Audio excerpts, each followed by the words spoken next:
This is the X-Zone Broadcast Network, broadcasting worldwide on broadcast affiliates and satellite program providers, including CNN Broadcast Network, Sirius Satellite Network, Star Media, Good News Radio Network, Angel Broadcast Network, Wiki Broadcast Network, and WPBN TV. For more information on the X-Zone Broadcast Network, visit us at www.xzbn.net.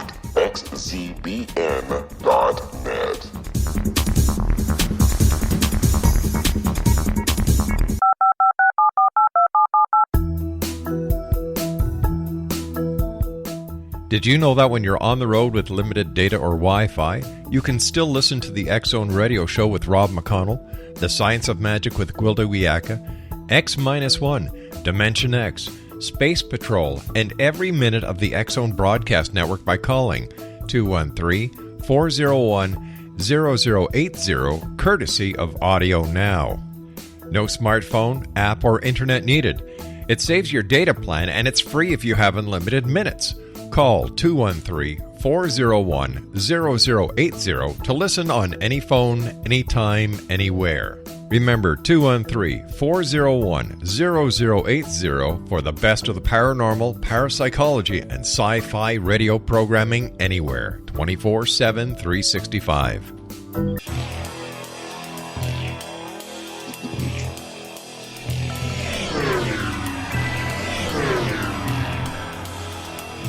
This is A Different Perspective with Kevin Randle.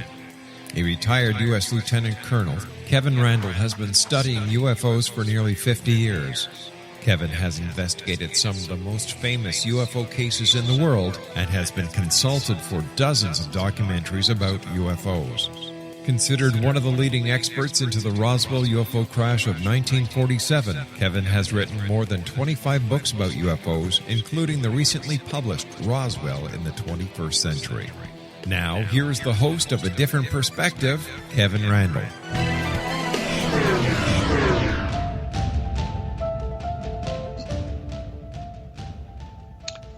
And good evening. We have returned for another episode of A Different Perspective, and I really, truly am Kevin Randle. I am joined today by Robert Sheaffer, whom I've known for ever and a week, and I believe he and I actually went sailing on the Potomac once with Philip Klass, who did not remember this event, and Robert may, in fact, remember it. But Robert is a... Yes, but I remember it.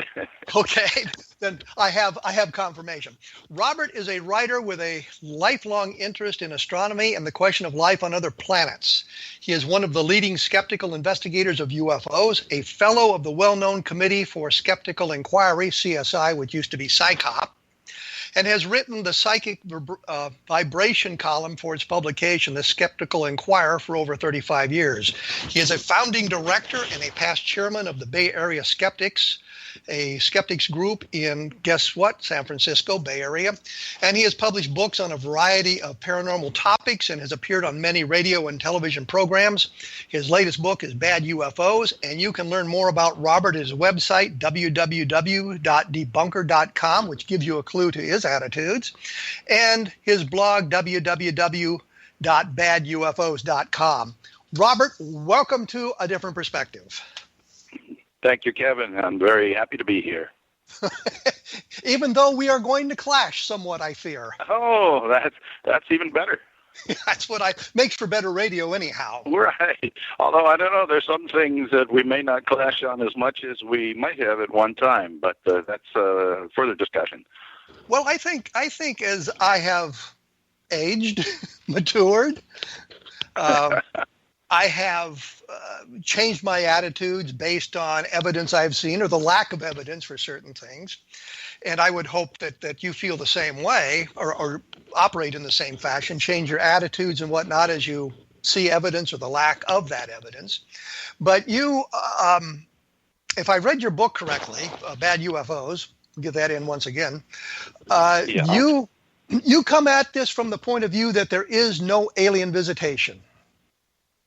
Well, yes, that's my thinking, and it's been my thinking, I think, for as long as I've been interested and been following this stuff. And that's been, as in your case, it has been just about 50 years, because during the late 60s, I was a student at Northwestern University, and of course our department chairman in astronomy was Dr. J. Allen Hynek. And I spoke with him a lot, got to know him. I took his classes, and he was a very sincere guy, but, we disagreed. He was inclined to believe in what he would call reliable witnesses, that if just anybody told of seeing, a fleet of UFOs or something land or whatever, you wouldn't take it too seriously. But if they were reliable witnesses and they were pillars of the community and they were sober individuals and they had college degrees or important positions, then, you can't deny the testimony of people like that. And so these things must really exist as described. And that's basically was Hynek's, his position on this. And I, on the other hand, would argue, well, not just that, from what we know of psychology, and now we know a whole lot more about this, how easy it is to fool people and how easy it is for people to remember things wrongly. So my argument being that, you would expect to have a few oddball, errors and things like this. Just, if enough people going outside and hearing stories about UFOs and news reports and whatever, and it kind of colors how we see a rather ambiguous stimulus that's up in the sky. We perceive things in ways that our brains have prepared us to perceive them. Which is an interesting for you to say, because when I did my PhD dissertation, it was belief structure affecting the identification of ambiguous stimuli, which are lights in the sky. And that if then you know all about it. Then if you came at it from the point of view that there's alien visitation and you saw a strange light in the sky, you interpreted it as a UFO, meaning an alien spacecraft, not unidentified flying object. And if you had a deep religious background, you might identify it as a manifestation of angels or ghosts or something of that nature. So yes, and number of sightings, a number of religious visions and things, especially when you look back in history, far dwarfs any number of people who are seeing aliens. I think even today there are more people who claim to have encounters with angels and such. Robert, I need to interrupt you because we're coming up against a break here already. We will be back with a different perspective, and for more information, look at www.kevinrandle.blogspot.com.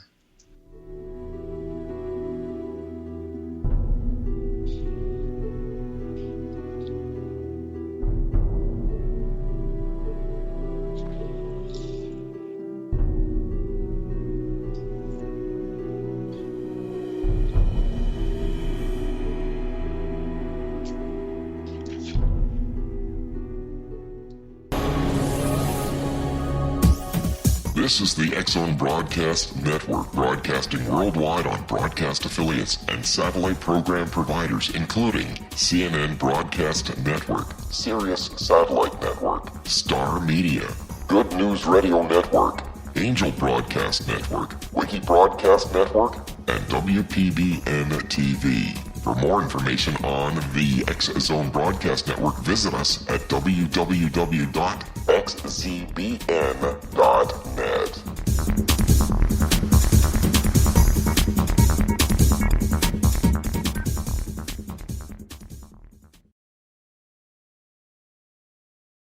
How would you like to be able to read other people's minds? Well, the next best thing is here. When you know how to read a person's name, you know how the person thinks, feels, and behaves. Each letter in our name holds a key to unlock our true essence. Our name contains both our gifts and challenges in this lifetime. Mnemology science discovers personality secrets hidden in the placement of the letters of our names, including the first and last impression people remember about us. Sharon shows us how to interpret the arrangement of letters as outlined in her book, Know the Name, Know the Person. Sharon Lynn Wyeth created mnemology science after 18 years of research and testing her theories, and has supported thousands of people around the world in understanding themselves and others better. You'll enjoy Sharon's unique teachings as she shares her system to learn the gifts behind your given birth name. Even if you don't like your birth name, there are jewels in this book. If you're thinking of changing your name, ready to name your child, or wanting to get along better with others, this is the book for you.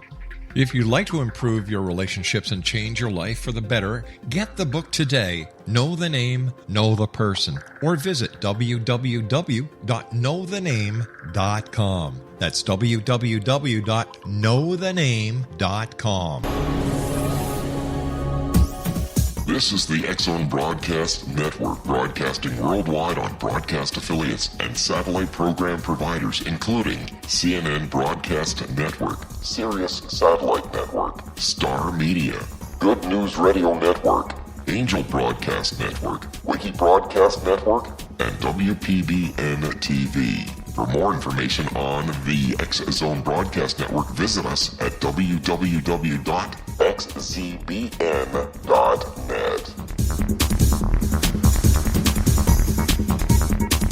Afterlife expert Roberta Grimes was the first one to say that dying can be fun. Now her best-selling book, The Fun of Dying, is available in stores worldwide. So if you wonder whether death ends life, how it feels to die, or what heaven might be like, The Fun of Dying was written for you. And if you have always been afraid of death, or if you worry that your life has no meaning, let The Fun of Dying ease your fears and bring new meaning to your life. Nothing said in The Fun of Dying is based on the teachings of any religion. Instead, Roberta draws on evidence to explain how death happens, how it feels, and what comes next. A lot of the best death-related evidence was produced in the first half of the 20th century. When it is put together with recent discoveries, it tells a consistent and amazing story.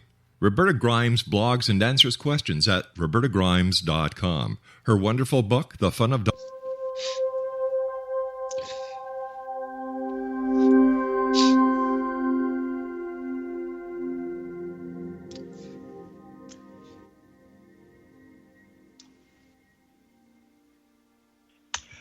And we are back.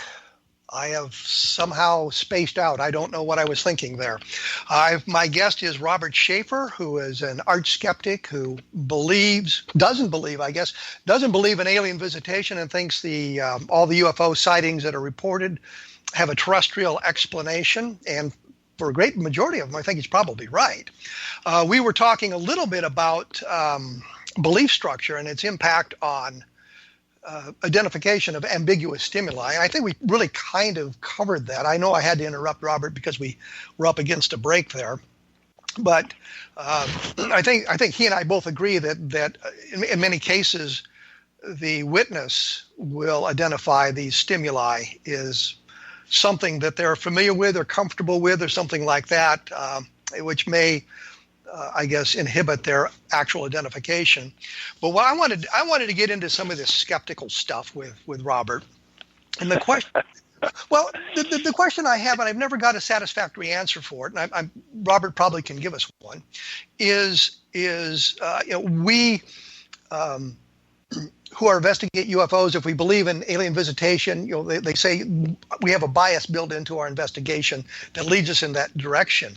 And I'm wondering, Robert, don't you have a similar bias built into your investigations because you think there's a terrestrial explanation? So that bias. You could call it a bias, but I don't think of it that way. I think in terms of Occam's razor, we know. Well, let's say we don't, people claim that aliens are visiting us, but there's no hard science or anything to support that. So if, as far as beings, that are not known to exist, if you can hypothesize an unknown beings as an explanation for something you want to explain, well, Occam says that you should choose the one that has the explanation that has the fewest speculative elements or the fewest new entities or whatever. If we have to create a new category of entities, such as visiting extraterrestrials who are very shy and play peekaboo and in general hide from us most of the time, there's no hard evidence that such things exist, and there's a lot of reasons to think that it doesn't exist. So I think just Occam's razor alone, it compels one to be skeptical and to adopt the null hypothesis, which is no, these are just things that we've seen before, meteors and whatever else, and now we have human hoaxes and drone flights and all kinds of things that people are seeing, Chinese lanterns, and that they're perceiving them according to previously existing concepts in their mind. What about when we have multiple? What about when we have multiple chains of evidence? Meaning we've got eyewitnesses on the ground, and I understand the problem with eyewitness testimony, maybe better than most people. And we have, say, radar tracks and landing traces and maybe photographs. We have multiple chains of evidence. So clearly we're not dealing with somebody's... Well, but let's ask the question of whether these are all really consistent, or is it, when they say there's a radar visual case, what'll usually happen is some target, unexpected target turns up in radar, and somebody will say, go outside and see if you can see anything. The guy goes up and sees Venus. Oh, yeah, I see something. That goes down as a radar visual case. If you could show very clearly that, all these things are consistent in terms of time, in terms of direction, and so on, then I think you would have something solid. But I don't think there's any cases that really quite come up to that level. What about the Washington Nationals when you had aircraft scrambled off Newcastle Air Force Base to intercept objects that were seen on the radar screens, and when the jets got into position, the anomalous propagation, the targets seemed to disappear. Or in one case where the objects actually approached the fighter plane, and the pilot saw it coming at him, and was, you might say, engaged by the UFOs. Well, I mean, if the first part of what you said, I think, tells us a lot about what we need to know here, and that is that there was anomalous propagation and a good deal of confusion. And when you get a situation like this of, jets flying around and targets appearing and disappearing, I mean, I don't recall the exact specifics of this case that you're referring to, but again, is it the case that everything ties in, consistently, and even if it appears to be the case in just this one instance, the question I would ask is why don't we have, if there were other pilots up there and other targets, why just this one instance where it seemed to be real and everything else they seem to be chasing, mirages or anomalous propagations? I would say that other pilots did see them. And in fact, some cases the pilot said, you have a target on the radar at this location. So the pilot of the aircraft, and these were airline pilots who are the credible observers that Alan Hynek would talk about. I remember what he said. But what I'm saying is, these guys are familiar with what's in the sky, and sure, they can be fooled. The Charles Whitted case proves that. But we have airline pilots who spotted the things and called the air traffic controllers, and the air traffic controller says, yes, there's something there. And we had, in one instance, the target seen on 3 separate radars. So you've got some very good radar visual sightings going on there. And it's not that somebody said, well, go outside and take a look. It's a pilot saying, do you have traffic in my vicinity? Which is a whole different kettle of fish. Yeah. Well, not having that information right in front of me, I can't give you a detailed discussion of it. But, if you want to point for further discussion down the line, either on blogs or in another show, is something that you think is the best accounting of that and the most credible accounting of it, I'll take a look at it and spend a little time and see what I can give you my my take on it then. But if this, there's been a lot written about these cases, or it's not really one case, it's a whole slew of cases of around 1952 in the summer, and class has written about it. A lot of people have written about it. So if we want to try to pin this down, we're going to have to get a little more specific here. Well, I'm just suggesting that there's an area involved in this case that kind of meets some of the criterion, which is not to say what we're dealing with is alien spacecraft, merely that there were things in the sky that were not easily identified, and it worried the president greatly, which would have been Harry Truman at the time. Yes. And this resulted in what I think of as the greatest headline I've ever seen in a newspaper. Banner headline across the Cedar Rapids Gazette, which is right out of a science fiction movie. It says, "Saucers swarm over Capitol." And I'm thinking, didn't I see that in Earth versus the Flying Saucers or something? Anyway, well, that was just one example. And I really don't have anything sitting in front of me telling me about that. I'm just kind of dealing with what I remember about the case as well. But I talked to Dewey Fournay, who was the Pentagon liaison for UFOs, and Al Chop, who was the official civilian spokesman on UFOs for the Pentagon, who were in the radar rooms one of the nights this happened. And so they were giving me kind of an interesting perspective of what happened that night.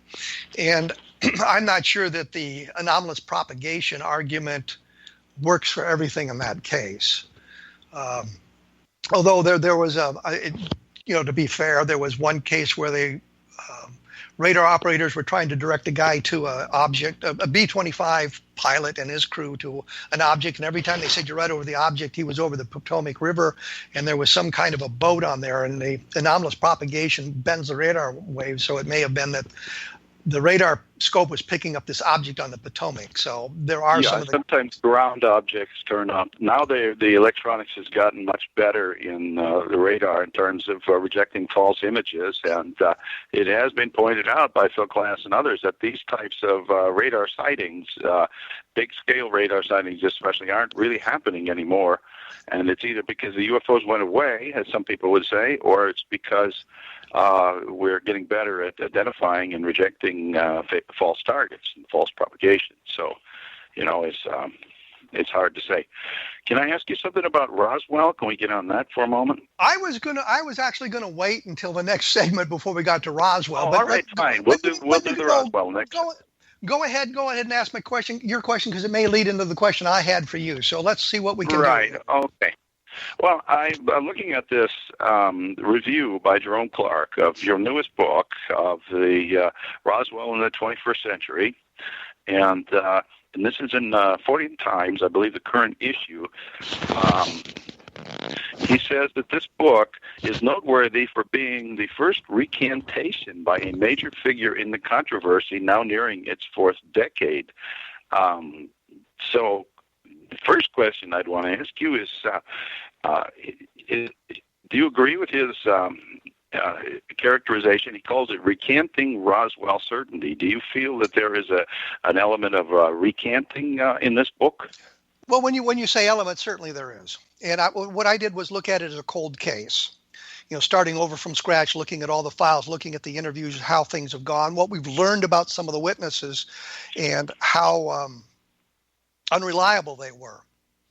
And looking at that sort of thing and bringing those things forward, trying to put everything into one place where a reader who is familiar with Roswell or not familiar with Roswell can get the latest information, but get both sides of the argument for a lot of these things. And I look at, for example, I call Walter Haut the real father of Roswell, simply because of the way his story evolved and how he was able to guide us to specific witnesses. I'm thinking here of Glenn Dennis. I had heard that there had been a mortician involved, and I remember sitting in his living room asking him questions. He said, "I know the name you're fishing for. It's Glenn Dennis." And Glenn Dennis had this marvelous story of the nurse and the preliminary autopsies being conducted at the Roswell Army Airfield and that sort of thing. And it turns out that Glenn Dennis was not telling us the truth, and there were a lot of problems with that. And I try to bring all of that sort of thing out in the book. So we look at that, and then we look at Walter Haut, who had said repeatedly, "I only wrote the press release. I only wrote the press release." And in fact, there's one interview that he conducted. He said, "I asked Colonel Blanchard if I could see the craft, and Blanchard said no." And so we have that on the record. And then we moved to 2000 and later, and he's talking about how he had seen the craft. He had seen the bodies, but he would contradict himself in a single sentence. "Well, I didn't see anything, but I saw one of the bodies," or something like that. It wasn't quite that way, but it was in that direction. And I'm not sure how reliable that could be. Have to really congratulate you for pursuing this and for not just letting these inconsistencies slide by like so many writers will do. I wrote, I think this is in my book, and also in some talks I gave. I talked about Carl Flock and how he started out as a believer in the Roswell crash story, and his wife, I guess, was working for Congressman what was his name, Schiff, and so on, and they had requested this information from the government concerning Roswell. Anyway, he ended up very skeptical. He wrote a book, 2001, Roswell, Inconvenient Facts and the Will to Believe, and in it he said he demonstrated inconsistencies like you're talking about, that just of the just 4 people who are publicly identified as witnesses to alien bodies. I'm going to have to interrupt you. Hold on to that quote. Okay. We'll come back to it. We'll come back to it. I promise you this time we'll come back to it because I want to talk about this as well. Right. Excellent. And some of this we're talking about Carl Flock and his investigation. You can find some information about that at www.kevinrandle.blogspot.com. And don't forget that Robert is at www.debunker.com, and his blog is www.badufos.com. And we will be right back after this.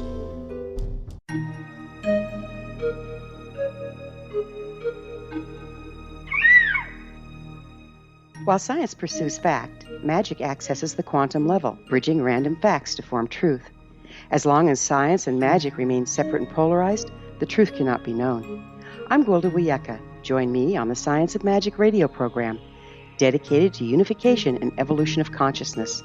During each episode, I'll be speaking with experienced and respected scientists and mystics. From astrologers to astronomers, from medical doctors to shaman, the scientific method to dowsing and intuition, we'll weave together information from seemingly divergent practices to promote unity and enlightenment. Join me, Gwilda Wiyaka, and the Science of Magic right here on the Mutual Broadcast Network. For more information, visit www.thescienceofmagic.net. Gibbs A. Williams, Ph.D., is a practicing psychoanalyst, supervisor, researcher, and author in New York City. Much of his life has been dedicated to understanding nature and the uses of meaningful coincidences or synchronicities. His radical and original non-Jungian, non-mystical, non-magical theory of synchronicities illuminates much of the fog surrounding this challenging and perplexing topic. His ideas and manners are fresh, presented in a style that is both entertaining and highly informative. He is also an expert on crisis intervention, specially focused on violence reduction for the police and citizens, mastering anxiety, frustration, and stress without the use of medication, and effectively preventing and treating heroin addiction. Dr. Williams can be contacted at his email address at gwwilliamsny11@aol.com or visit his website at... Wouldn't you love to know the secret to everything? Well then, meet Dr. Kimberly McGeorge and her cutting-edge breakthrough knowledge that combines science with possibility. Dr. Kimberly brings real-life answers and healing to those open to alternative solutions.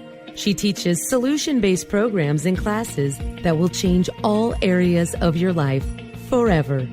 Specializing in conscious creation, intuitive readings, and energy medicine, you can rapidly shift health, relationships, business, and money and abundance challenges quickly. Receive her best-selling book, Secret to Everything, at no cost by going to secrettoeverything.com/X-Zone. That's right, transformation can start now. Just go to secrettoeverything.com/X-Zone and receive Dr. Kimberly's book for free. Afterlife expert Roberta Grimes was the first one to say that dying can be fun. Now her best-selling book, The Fun of Dying, is available in stores worldwide. So if you wonder whether death ends life, how it feels to die, or what heaven might be like, The Fun of Dying was written for you. And if you have always been afraid of death, or if you worry that your life has no meaning, let The Fun of Dying ease your fears and bring new meaning to your life. Nothing said in The Fun of Dying is based on the teachings of any religion. Instead, Roberta draws on evidence to explain how death happens, how it feels, and what comes next. A lot of the best death-related evidence was produced in the first half of the 20th century. When it is put together with recent discoveries, it tells a consistent and amazing story. Roberta Grimes blogs and answers questions at robertagrimes.com. Her wonderful book, The Fun of Dying.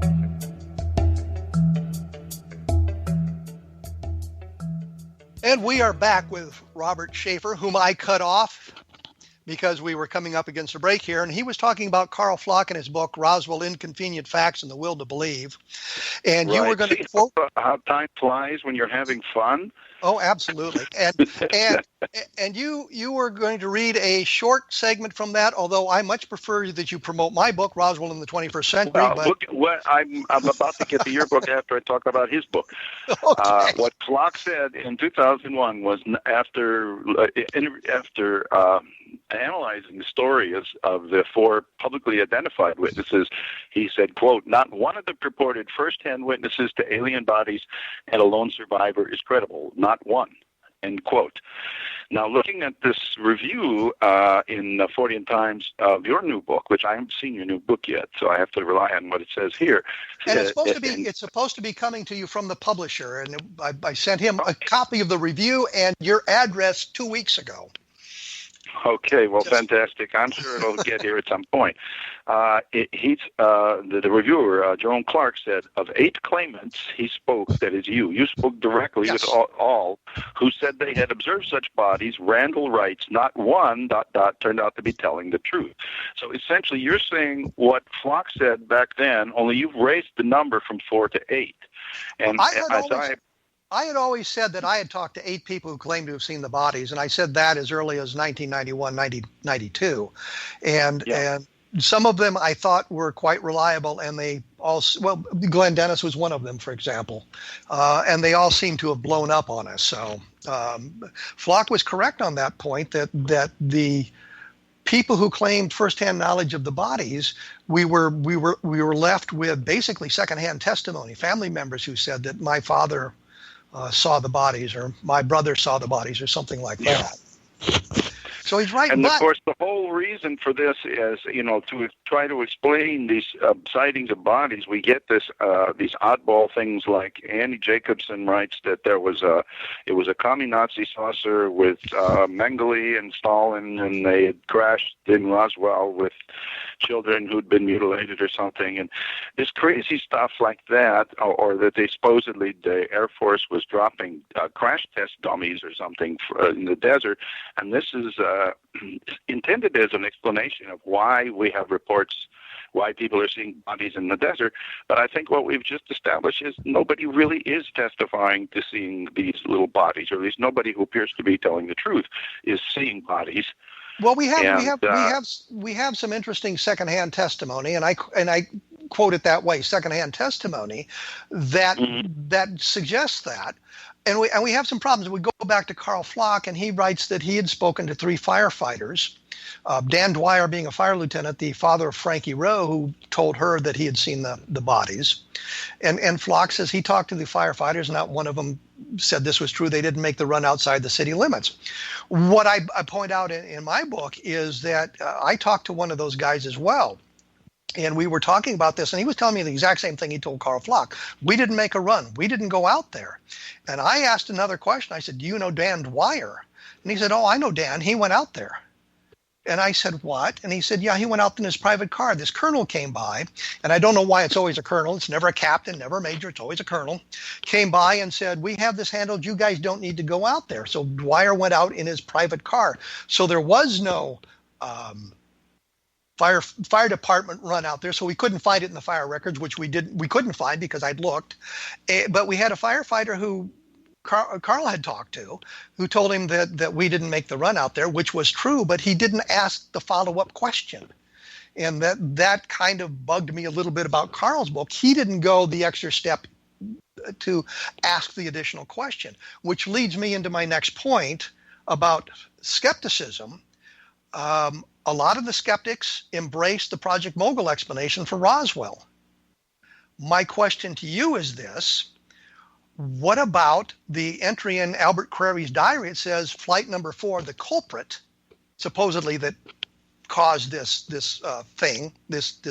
idea of an alien spacecraft. Flight number 4 was canceled and it never flew. How come the skeptical community, and I would think as a skeptic, anything that you look at, you have to look at it with a skeptical eye, whether it kind of fits into your bias or works against your bias, which is what I attempt to do in Roswell in the 21st century, work against my bias in this. But aren't you obligated as a skeptic to look at even the explanations as skeptically? Oh, absolutely, and you do have to keep that in mind. And now I forget which flight was supposed to be this one specific flight that Yes. they saw. I mean, yeah. Now, again, are we certain that he says, well, it didn't fly, but are there other records? Are there? Yes. My understanding, there were several flights that went sort of missing, and they landed somewhere, but they didn't find out exactly where. Nope, not true. All the flights are accounted for except for flight number 4. Flight number 4 in Albert Crevy's diary, and he's the guy leading the project in Alamogordo at the time, wrote of flight number 4, the flight was canceled. He then writes that we flew a cluster of balloons later in the day. Cluster of balloons was not flight number 4. We know what a cluster of balloons was based on other documentation that we have on that. There is no notice in the records of flight number 4. It says the first successful flight in New Mexico was flight number 5. Charles Moore, who was the one that kind of got us rolling in this Project Mogul thing, who was on the project back in 1947, said that that flight number 4 actually performed as well as flight number 5, which leads us to the question, if that was true, why is there no record of flight number 4, and why does Albert Crevy's diary say it was canceled? So we have the documentation that tells us one thing, we have a witness telling us something else, and I'm not pointing a finger at you specifically, Robert, but we have the skeptical community embracing that explanation when the documentation says it simply doesn't work.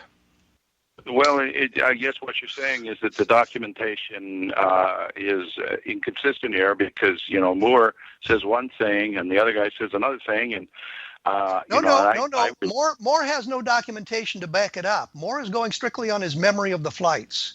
He's saying this is what happened. I'm saying the documentation tells us one thing. There is no contrary documentation to refute it. It is merely Moore's explanation. Explanation, yeah.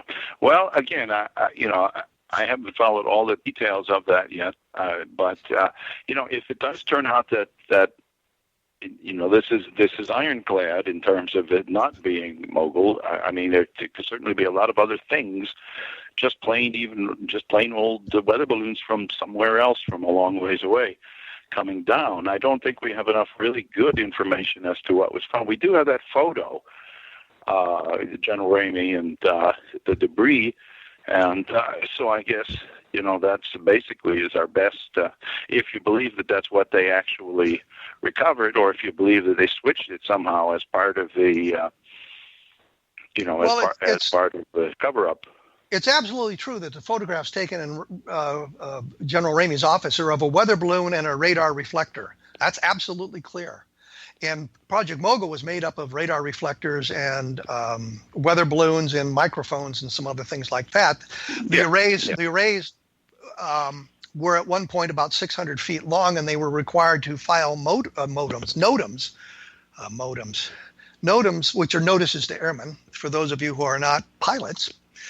Telling them about the hazards to navigation. And a NOTAM could be something, a runway at an airport is closed for reconstructions, or there's trees at the end of the runway that could present a hazard. But it's things that you need to know about the airport. And since these arrays were 600 feet long, they thought they might pose a threat to aerial navigation. And so they were required to file NOTAMs of the first some flights about that out of New Mexico.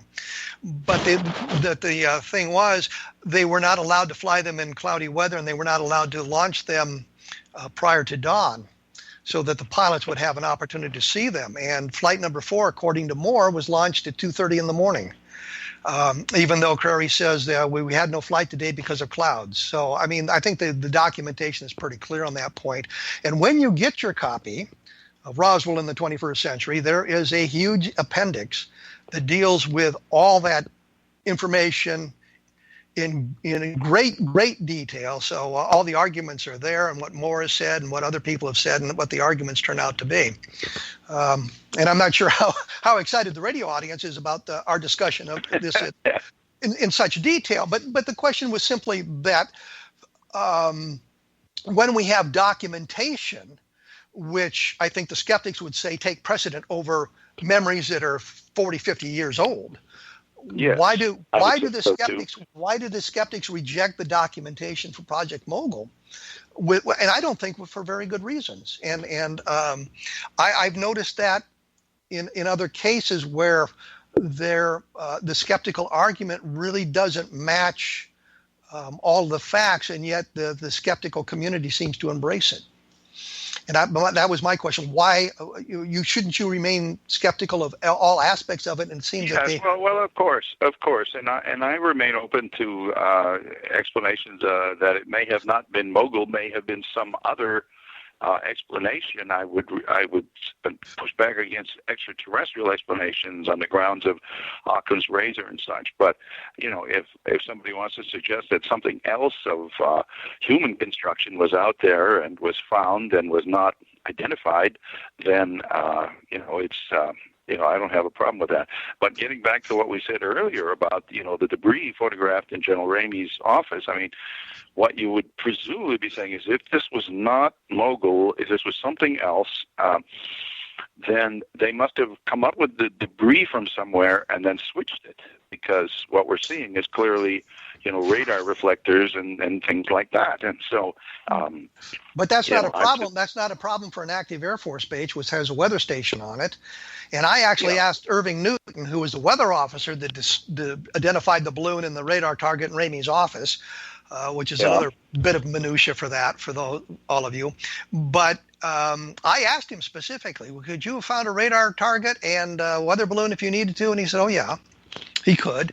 And these were launched there's all kinds of newspaper articles say these were launched from all over the country, radar targets and weather balloons all the time. So it wasn't all that unusual to find that. And in fact, Brazel had said, and quoted in the newspaper, I found weather balloons on other occasions, and this was nothing like those. Had it been Mogul, it would have been exactly like that, because that's what it was. Mogul was. Yeah, only bigger. Well, more of them. It came down. Yeah. But go ahead. To try to get to an explanation, if you're kind of pulling away from an extraterrestrial explanation and you don't think the Mogul explanation is good, then what do you think really did happen, assuming it's not extraterrestrial or time travelers or something like that, but something of human construction? What do you think happened? Well, first of all, let's not rule out time travelers, because that's much more fun than some of these other explanations. I know, yeah. Or people from the hollow earth, they crawl out from the hollow earth. And no, that's not nearly as much fun as time travelers. Well, you're right. Time travel is a lot of fun. The problem is I don't have an explanation. I don't know what it was. I will tell you it's not Mogul. I can tell you it wasn't a rocket from White Sands. I can tell you it wasn't a aircraft accident. I can tell you a lot of things that it wasn't. I don't really know what it was. I am concerned because we have problems with the extraterrestrial explanation based on the testimonies that have collapsed over the years. But we're going to have to wait to talk a little bit more about this when we come back, because we have to take a short break here.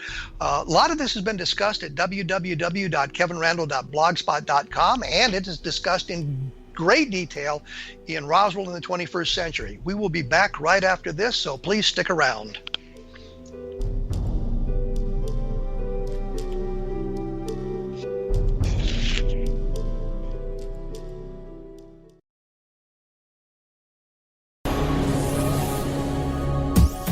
This is the X-Zone Broadcast Network, broadcasting worldwide on broadcast affiliates and satellite program providers, including CNN Broadcast Network, Sirius Satellite Network, Star Media, Good News Radio Network, Angel Broadcast Network, Wiki Broadcast Network, and WPBN TV. For more information on the X-Zone Broadcast Network, visit us at www.xzbn.net.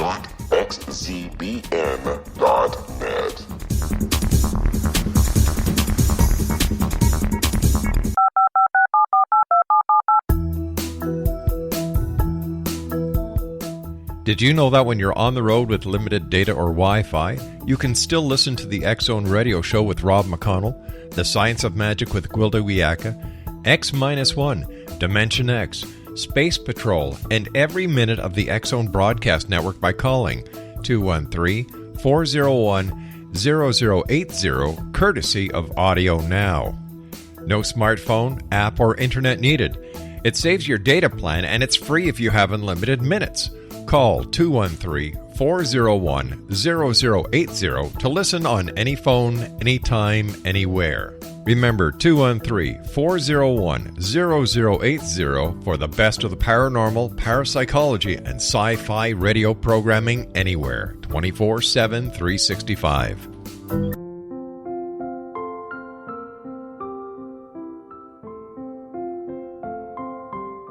I am Dr. Carl O'Helvey, founder, president of a new cancer foundation focusing on evidence-based physical, mental, and spiritual interventions, including natural cancer cures, prayer, meditation, affirmations, nutrition, and other related holistic cancer prevention and cure modalities. These are used in cancer education, research, and financing care. I ask for your help to continue this important work by donating at www.holisticcancerfoundation.com.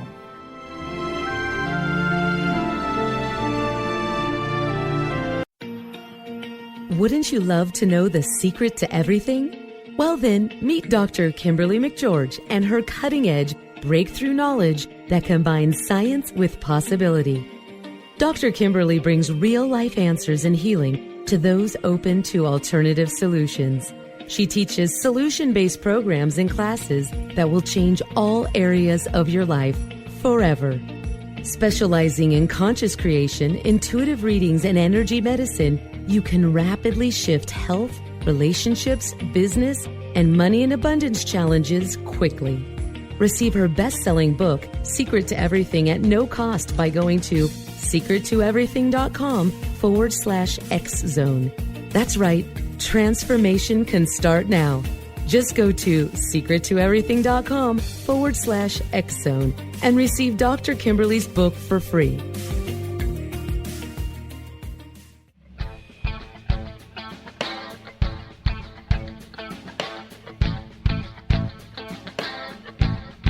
What Happened in Benghazi is revealed by Nicholas Genix, author of Obama, Islam, and Benghazi. He informs the American people that President Obama deceived them by advocating a strong foreign policy prior to the 2012 presidential election, and Hillary Clinton supported this deception.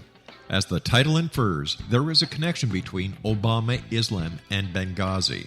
Ample evidence informs Americans that Obama's early indoctrination in the Quran developed an affinity for Islam, why the Quran is the source of discontent in many countries, and why the Obama foreign policy deception led to poor military action and caused the loss of American lives in Benghazi. Genix provides 36 questions for the Select Committee on Benghazi to validate if Americans are justified to mistrust President Obama and Hillary Clinton. An overview of Obama, Islam, and Benghazi is presented on the website www.futureofgodamen.com. That's www.futureofgodamen.com. You're listening to the X-Zone Broadcast Network, www.xzbn.net.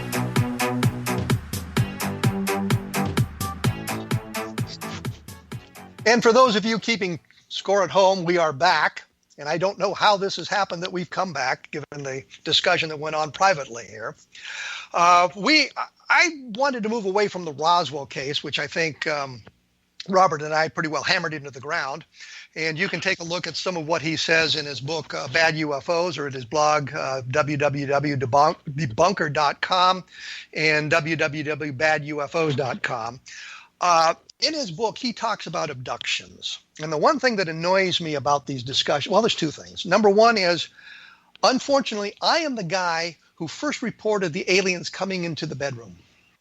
If you go back to 1976, I did a story about a family who thought they had been abducted by UFOs, and they had come into the house to take them out. I think that's the first time it ever appeared in print. So that's my responsibility, and I abdicate that right now. The second thing is... Well, yeah, I attributed that to our dear friend Bud Hopkins, of course, and, he being his book, what was it? His first book was one... Intruders, was the one that first had this business, at least on a big scale, had the aliens coming into the bedroom. Before that, if you wanted to be abducted, you had to go out someplace where it's dark and maybe a clear sky and a lot of stars and the moon or something. But then, the aliens would come and get you rather than you going out and... having to kind of be snared by them. So you're saying you beat him by a couple of years on this? Oh, absolutely, absolutely. Absolutely. I did it in a Saga's UFO report. It was called A Family Kidnapped by UFOs. And in the story, the woman didn't want to be identified by her last name, so I used the pseudonym Pat Price, which is actually in Intruders. Bud Hopkins talks about that case and uses the name Pat Price, even though after that, months afterwards, her name came out as Pat Roach. And she was very sincere in her belief. She was just, I think, a victim of sleep paralysis. But she had talked about how the creatures had come in the house, and she remembered one standing off in the corner with some kind of a device. And you look at sleep paralysis, and you learn that in 80 or 90% of the cases of sleep paralysis, the person who suffers from this talks about an alien, some kind of presence in the room with them. So, So you look at that. I think the article came out in 1976, and Bud Hopkins actually mentions it, which leads to an anecdote, which is I was doing a talk at the MUFON Symposium about abductions, and Bud Hopkins came up to me and says, "How can you talk about abductions? You're not an abduction researcher." And I said, "You quoted from one of the cases I investigated in your first book." So that was how I could talk about it. And that was my complaint about Bad UFOs, is you did not mention the abduction enigma, which Russ Estes, Bill Cohn, and I had written in 1997 that came out with a lot of this information. I should have mentioned that because it is a fine book, and I talked with Bill Cohn a couple times. I think he came to a couple of the PsyCop conferences and other gatherings, and I think we're in pretty much agreement on this. These have, psychological explanations and are not actually reflecting anything that's occurring in the real world that's out of the ordinary. And it used to be very common for this to be interpreted as religious beings, angels or devils or whatever, and incubi, succubi, and so on would come at night and visit people, and they had sexual content to a lot of these things, even back in the days, of devils. Would they, be, demonic beings would come and would copulate with men and women, and the theory was, they're trying to gather up the sperm and then they give it to, some other woman, and make her pregnant with the devil's child or the other person's child or something. And it's always had a sexual element to it. I reproduced in that chapter some of the two of the cartoons of Buck Rogers, cartoons from 1930, which shows an abduction, an alien abduction. Wilma, who I guess is like Buck Rogers' girlfriend, is abducted by this big circular craft. He says, a great mechanical claw lifted Wilma up into the mysterious hovering sphere. And then when she's taken on there, she was given what we would now call a table examination, as they have these supposed stages or elements. So Eddie Bullitt has a list of elements of UFO abductions that are supposed to indicate a real abduction as opposed to a fantasized one. And turns out that this Buck Rogers story lists it almost as better than any of the modern stories. So but it's not any deep mystery here. I don't think it has to do with with drama and with the way of telling a story and what has to happen. And of course, she's laying on this table, and she's in a very short dress. It's kind of slid up, and the alien beings, who are some sort of cat creatures, are examining her. But it's very interesting to see how this has a lot to do with sexual imagery and such. But we look at some of the science fiction films from the 1950s. I think of Killers from Space specifically with Peter Graves, which is really a bad science fiction movie. It's so bad it's fun. Yeah. But he talks about how he was abducted out of the airplane that was about to crash, and they bring him to their cave where they're doing this sort of thing, and he's on a table and he sees his heart taken out of his chest as they manipulate it and make sure that he's still alive and that sort of thing. And so you have all the elements of the abduction of the big-eyed aliens. That was the big thing about the movie, is he was really bothered by their big eyes.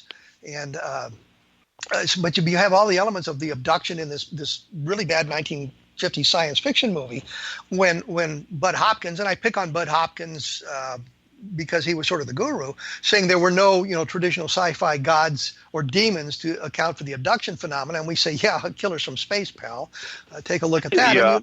And you can go from other things as well. The science fiction from the 1930s that you were talking about as well kind of leads us in that direction. So we've got all that. Yes, it does. Marty Kottmeyer has written some articles that are just really go into this in great detail of science fiction precursors for the because you're right. Bud Hopkins said that we are unpredisposed to see. Or maybe it was Jake, because I thought it was Hopkins who said that, we are unpredisposed by science fiction to see, abductions of this story. And then he went into that and showed how, no, we are very much predisposed to see these things based on the existing science fiction. Well, even if we grant that point, that we're not predisposed, the victim of abduction is not predisposed by the science fiction. All we have to do is look at the transcripts of the hypnotic regression sessions in which this information comes out, and you can see the operator, meaning the hypnotist, whether it's someone called in by an abduction researchers to conduct the questioning, or it's somebody else, or it's a researcher himself or herself doing it. We see them leading them into that direction. You'll read the person saying, "I don't remember anything more," and they say, "Yes, you can. There's much more there. You can get to that. We'll get you into a deeper state of hypnosis and bring all this stuff out." So there's a real problem the way the research is conducted and that sort of thing as well. I am not proposing that all abductions are the result of sleep paralysis, by the way. I think there's a lot of other explanations, but they're all terrestrially based. But sleep paralysis is one that I think leads to a lot of the belief that somebody's been abducted. And what I was thinking specifically is they say, well, some of the abductions are not pulled out through hypnosis, but the person's come to them with an episode of sleep paralysis and said, this thing happened to me, and I seem to remember an entity in the room, and they put them under hypnosis and drag them into the alien abduction arena. Yeah, exactly. Make it fit the story better. I can remember David Jacobs saying in some of his talks that when people are first put under hypnosis to talk about the abduction that they reportedly have had, that their stories vary all over the place and they don't recall it accurately. They don't get it accurately, but it's only after repeated sessions then they are able to recall it accurately. In other words, he's saying that he basically badgers them and leads them until they tell the kind of story that he wants them to tell, and then that's taken as proof that all the other people are telling the truth about these things. Well, of course, John Mack, some people are talking about military abductions, and it's kind of silly, I think, but some people take that seriously. The idea that the military is abducting people, yeah. John Mack had said at one point, and it's actually in Bryant's book about the Close Encounters of the Fourth Kind, John Mack had actually said there was a strange matching between the abduction researcher and the type of story they got. And he said that it was like the abductee sought out a abduction researcher. They sought out Mack for the Eastern philosophy researcher, or Hopkins for the cold scientific aliens, and Jacobs for the hybrids. And I flipped the question on them, as did Russ Estes and Bill Cohn, which is, don't you think maybe you're getting the story you want to hear as opposed to the guy searching you out? The problem is not with the abductee, it's with the researcher. Right. Yeah, even Phil Klass commented on that years ago, but of course, people won't believe it so much if Klass says it, but if John Mack says it, then that's much more revealing, I think. Well, Robert, I have to say this. We've come to the end of our hour. All too quickly here. We'll probably have you back at some point so I can beat up on you some more. Or all right, that'll be good fun. We'll get some specific something and talk about it. There you go. His website is www.debunker.com. The blog is badufos.com. And his latest book is Bad UFOs, and you can get all of that there. For more information on this, take a look at my blog, www.kevinrandle.blogspot.com. And for some of the minutia that we talked about on Roswell, you can find it in my book, Roswell in the 21st Century, which goes into great depth about all of this. We will return next week with Chris Rakowski talking about UFOs on a different perspective. Until then, stay loose, have fun, and we will return in 167 hours.